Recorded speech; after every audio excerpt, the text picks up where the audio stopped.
Welcome to the Stress Outlet. My name is Dr. Kimberly Quinn, and I'm here at the Wigwam with Truman's there somewhere. It's like, where's Waldo in November? And G went over to Coyote Meadow. We're gonna go that way in a second.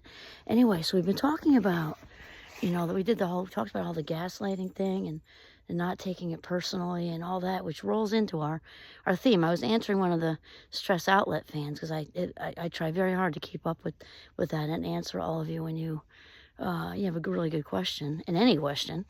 There's no such thing as a bad one, really, right?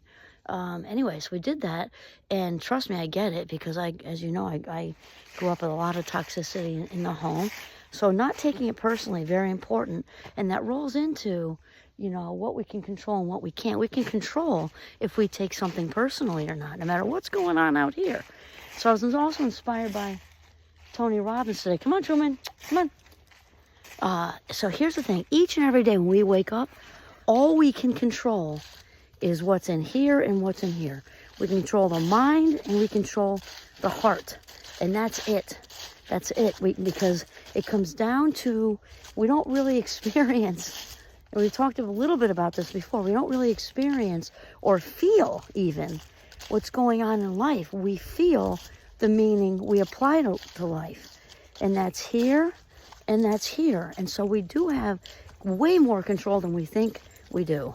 And oftentimes, we sort of passively allow ourselves to think we don't. When life takes off, there's a life curveball. There are different things happening, all these moving pieces out here. We can feel very out of control.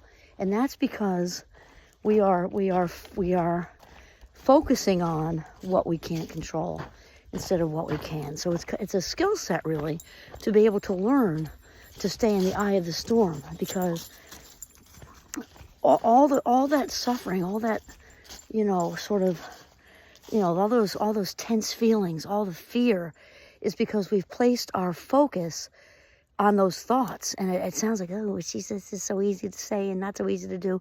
Well, of course, anything in life that worthwhile typically takes risk and takes effort. And so we've got to take the risk to break free, which is going to be the next reel, from our addiction to fear. Because we can get addicted to anything, including emotions. We can get addicted to fear. We can get addicted to suffering. We can get addicted to all the shame, definitely. So the very definition, very broad definition of addiction is continuing to do something regardless of the adverse consequences. So somebody continues to drink and drive, and they just